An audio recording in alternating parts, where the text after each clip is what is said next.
एक नया इनकलाब पैदा होगा जिसको आप पैदा करेंगे और आप यहाँ से न जावेद को कामयाब करेंगे न मास्टर को कामयाब करेंगे, बल्कि इस बार आप तमाम मुत्तहदा तौर पर एक काबिल और एक मेहनती और गयूर अख्तर ईमान को अपना नया मेंबर ऑफ पार्लियामेंट बनाकर सीमांचल के इंसाफ के लिए आप दिल्ली को रवाना करेंगे। मुझे यकीन है इन नौजवानों के चेहरों को मैं देख रहा था यहाँ पर बैठकर, और उनके चेहरों को देखने के बाद मुझे इत्मीनान नहीं हुआ कि उन चेहरों पर, उन चेहरों की पेशानियों पर कोई बल नहीं था। वो मुतमईन है और साथ ही साथ वो बेचैन है 26 तारीख के लिए, क्योंकि नौजवानों आप जानते हैं कि सीमांचल की इंसाफ की लड़ाई अगर किसी ने शुरू की तो मजलिस इत्तेहाद मुस्लिमीन ने शुरू की। यकीनन मरहूम तस्लीम साहब ने अपनी जिंदगी में इस काम का आगाज किया था, मगर मजलिस इत्तेहाद मुस्लिमीन ने सीमांचल के इंसाफ की लड़ाई को अपनाया। हमने बिहार में अगर अपने सियासी सफर का आगाज किया तो सीमांचल की इंसाफ की लड़ाई से हमने आगाज किया।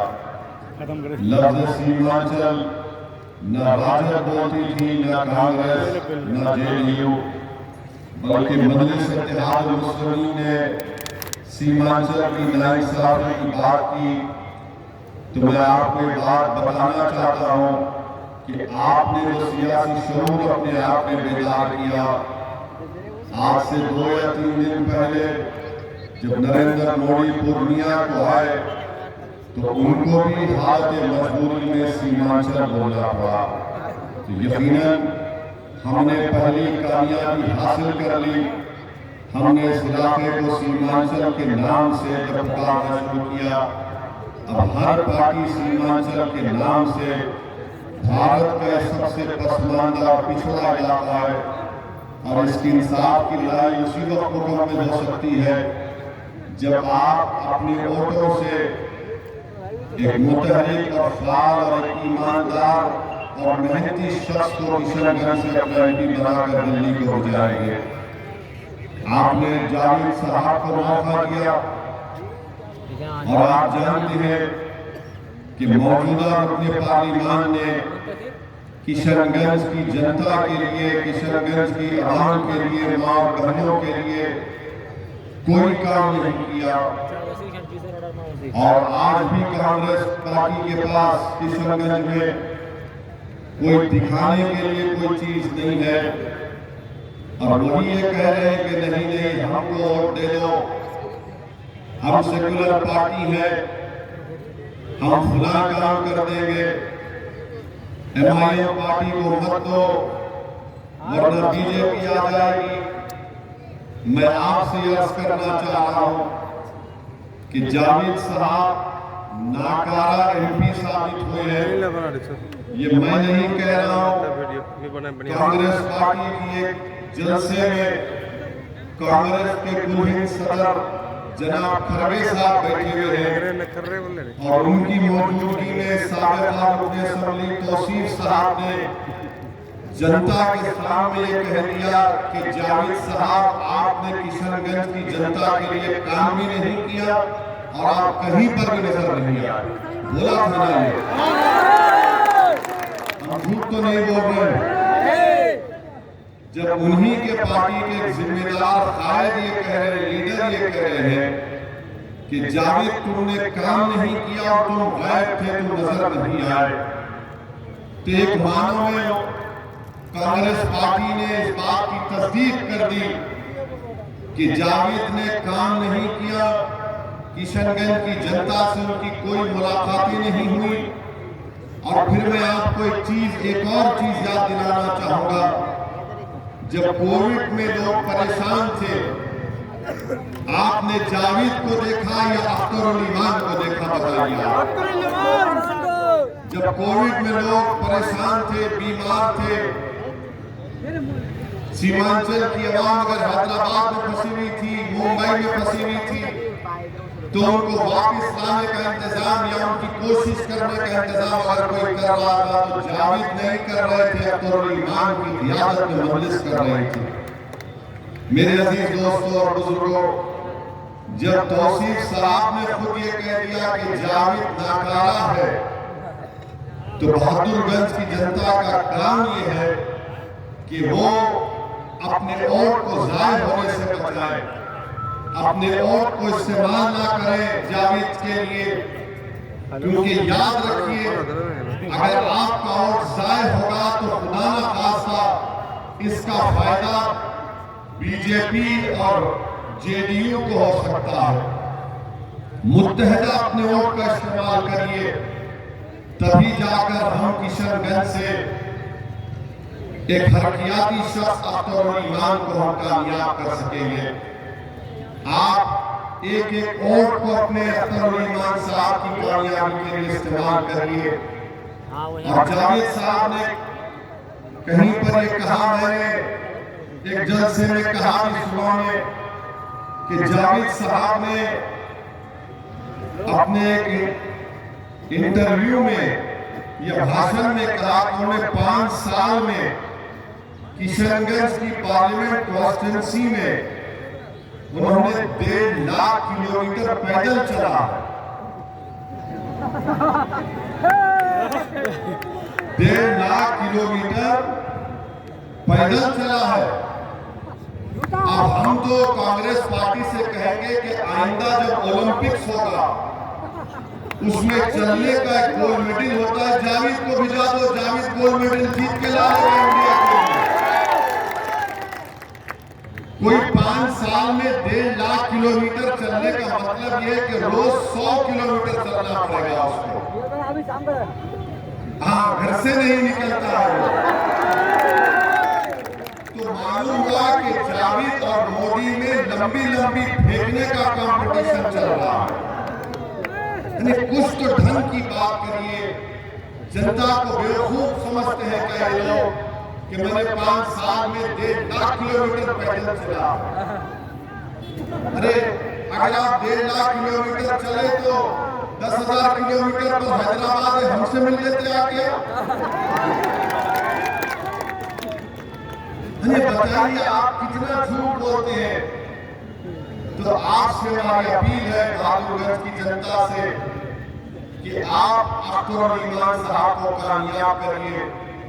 याद रखिए जब कोई पार्लियामेंट जाता है तो पार्लियामेंट कोई जाकर सिर्फ उस पार्लियामेंट की बिल्डिंग को देखकर खुश होने के लिए नहीं बैठता है वहां पर। वो जब पार्लियामेंट को जनता भिजाती है किसी को अपना सांसद बनाकर, तो उम्मीद करती है कि उनकी तकलीफ का जिक्र करेगा, उनकी लड़ाई करेगा।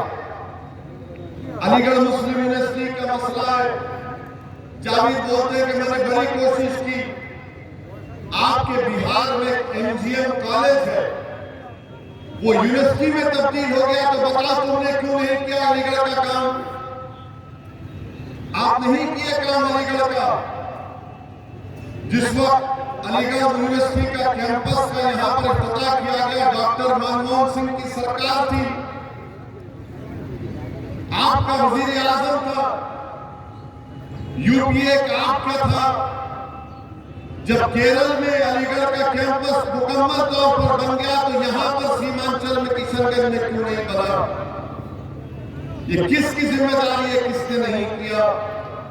और फिर आप जानते हैं कि रोड का मसला है, कई रोड खराब है, जावेद को उसकी फिक्र नहीं है। और फिर यहाँ पर बगैर रिश्वत के म्यूटेशन का काम होता है क्या? बताइए, हम झूठ तो नहीं बोल रहे हैं। बगैर रिश्वत के म्यूटेशन का काम नहीं होता। हर काम का कमीशन है। कमीशन किसके पास जाता है? कमीशन किसके पास जाता है? अब आप बताइए, जावेद साहब उसको भी नहीं रुका सके, कुछ नहीं रुका सके। और फिर साथ ही साथ आप जानते हैं कि किशनगंज का जो रेलवे स्टेशन है, पूरे सीमांचल में सबसे ज्यादा पैसा वही कमाता है। किशनगंज का जो रेलवे स्टेशन है सबसे ज्यादा पैसे वही कमाता है, दूसरे स्टेशनों को देख लो। तो वंदे भारत की जो ट्रेन है हावड़ा से जलपाईगुड़ी किशनगंज में नहीं रुकती। जावेद साहब तुम उसको भी नहीं रुका पाए। अगर तुम 1.5 लाख किलोमीटर चले हैं तो तुम 10 किलोमीटर रेलवे ट्रैक पर चल के सो जाते कि मैं नहीं जाने दूंगा वंदे भारत को, पूरे लोग निकल कर आओ। जलपाईगुड़ी से हावड़ा से जलपाईगुड़ी ट्रेन जाती है, नहीं रुकती है वंदे भारत की ट्रेन।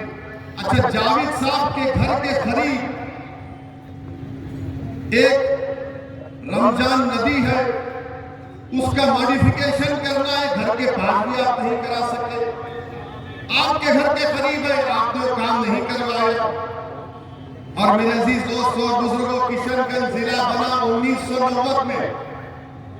किशनगंज जिला बना 1990 में। इस जिले में एक लाइब्रेरी नहीं है, एक लाइब्रेरी नहीं है। आप कैसे एमपी को वोट डालेंगे जो एक लाइब्रेरी नहीं बना सकता अपने पार्लियामेंट कॉन्स्टिट्यूंसी में? अपने घर के करीब रमजान नदी का मसला है, नहीं करवा सके। कई गवर्नमेंट के कॉलेजेस नहीं है, अस्पताल नहीं है। 5 साल में जावेद साहब ने क्या निशांदरा घाट के ऊपर ब्रिज बनाया? क्या मटियारी के ऊपर ब्रिज बनाया? नहीं बनाया। जावेद साहब ने बनाया है, बनाया। हम सही कह रहे हैं ना? फिर आप जब ये हाँ हाँ कह रहे हैं तो फिर 26 तारीख को क्या करेंगे?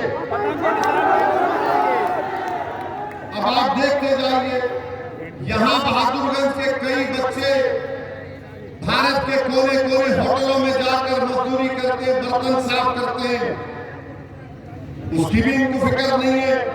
अच्छा, सुरजापुरी को एनेक्सर 1 में जावेद साहब ने लाया? सुरजापुरी को एनेक्सर 1 में जावेद साहब नहीं लाया, जबकि तेजस्वी और नीतीश को ने सपोर्ट कर दिया कांग्रेस पार्टी ने। अरे तुम सत्ता में थे 2 साल, नीतीश ने गुलाटी 2 साल के बाद मारी थी ना, तुम 2 साल में करवा लेते, वो भी नहीं करवाया। अच्छा ये बताइए, बहादुरगंज को अनुमंडल का मौका दिलाया जावेद ने? बहादुरगंज को 25 साल से मुतालबा है आपका कि इसको अनुमंडल की मांग की जा रही है। आप सत्ता में थे कांग्रेस, मगर आपने बहादुरगंज को अनुमंडल का भी मौका नहीं दिलाया। तो मेरे अजीज दोस्तों और बुजुर्गों, बहादुरगंज में बहुत से काम करवाना बाकी है। मैं मानता हूं इस बात को कि जिसको आपने मजलिस के नाम पर रोक दिया वो छोड़कर भाग गए। भागने वाले भाग सकते हैं, मगर एक बात का यकीन कर लो आप, असदुद्दीन ओवैसी को अल्लाह जब तक जिंदा रखेगा, मैं किशनगंज और सीमांचल की लड़ाई लड़ता रहूंगा। कोई मेरे साथ है, ये मेरा, मैं आपसे वादा कर रहा हूं। अब जावेद साहब का अगर देखिए, जावेद साहब जो है बोले कि जो हर दिन एक दिन 100 किलोमीटर चले। मैं और अख्तर ईमान साहब 1 साल पहले कौन सी जगह थी? खरखरी भरडरी में हम लोग 15 मिनट नदी में चले। कितनी देर चले? 15 मिनट। मैं अख्तर भाई चले पूरी जनता के साथ, सिर्फ 15 मिनट। तेजस्वी के पेट में इतना दर्द हुआ कि अब ब्रिज का काम शुरू हो चुका है। तो जावेद इसको चलना बोलते, जब हम चलते हैं तो तुम्हारा तेजस्वी हिलना शुरू हो जाता है। सिर्फ 15 मिनट चले तो एक ब्रिज, अगर अख्तर ईमान 6 महीने में 100 किलोमीटर चलेगा तो सीमांचल कहां जाएगा? तो जावेद के चलने में और हमारे चलने में फर्क ये कि जब हम चलते हुकूमतें हिलती है, डरती है, और जब जावेद चलता है तो किसी को पता ही नहीं होता कि चल रहा है या है उड़ रहा। तो मेरे भाई, चलने में फर्क है। जब एक मर्द मोमिन चलता है तो बातिल कांपता है, जब कमजोर चलता है तो बातिल बोलता है अपना है, इसको जेब में डाल लेंगे। तो इसीलिए हम आपसे अपील कर रहे हैं कि 26 अप्रैल के दिन अपना एक वोट सीमांचल के इंसाफ के लिए, किशनगंज की तरक्की के लिए, विकास के लिए, यहाँ के नौजवानों के अच्छे मुस्तकबिल के लिए हम आपसे अपील कर रहे हैं कि अपने वोट को जाय होने मत दीजिए। अख्तर अली ईमान को अपना नया MP मुंतखब करिए और जब अख्तर अली ईमान दिल्ली पहुंचेगा इंशाअल्लाह आप तमाम की दुआ और अल्लाह के फजल और करम से नबी करीम सल्लल्लाहु अलैहि वसल्लम के सदक़े और तुफैल में तो जावेद भी पार्लियामेंट में बैठता था।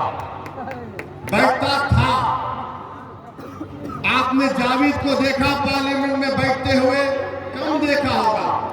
मगर जब अख्तर अली ईमान, असदुद्दीन ओवैसी और इम्तियाज जलील के साथ बैठेगा तो आपको पैगाम आएगा कि भारत के 3 दूल्हे बैठे हुए हैं भारत की पार्लियामेंट में, हमारे साथ अख्तर अली ईमान बैठेगा।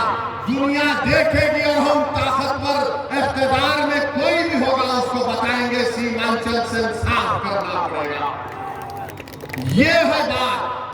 पार्लियामेंट जाना और बैठना नहीं, पार्लियामेंट में जब जाकर बैठते हैं तो सत्ता में मोदी हो या कोई भी हो उसको डर लगना शुरू हो जाता है। अरे ये 2 मजलिस के MP है मगर पार्लियामेंट के दरो दीवार को अपनी सच्चाई से हिला देते हैं। तो मैं आपसे अपील कर रहा हूं, अब के बार 2 नहीं 3 जाएंगे इंशाअल्लाह ताला। जाएंगे ना 3? आप तमाम अख्तर अली ईमान को अपना MP बनाकर कामयाब करेंगे बहादुरगंज से इंशाअल्लाह। अल्लाह आपके हौसले और अज़म को बरकरार रखिए। हमारे इस भाषण के बाद आज शाम से शुरू हो जाएंगे जो हमारी सफों में जो अबू जहल, अबू लहब, मीर जाफर और मीर सादिक के जानशीन हैं वो अभी से शुरू कर देंगे। ए अख्तर और असदुद्दीन ओवैसी के जज्बाती बातों में मत जाओ, बीजेपी को हराना है। मेरे भाई 2019 में क्या यहां से JDU जीती या कांग्रेस जीती बताओ? अख्तर अली ईमान को आपने जो भी वोट दिया नहीं दिया आपका फैसला था, मगर अब की बार आपको अपील कर रहे हैं कि अख्तर अली ईमान को यहां से अपना MP बनाइए। 10 साल हो या 2019 से 2024 का रिकॉर्ड उठाकर देख लो आप। ट्रिपल तलाक का कानून आया पार्लियामेंट में, क्या जावेद ने मुखालिफत की या असदुद्दीन ओवैसी ने मुखालिफत की बताओ? CAA का काला कानून आया, कानून के बिल को असदुद्दीन ओवैसी ने फाड़ा या जावेद ने फाड़ा बताओ हमको?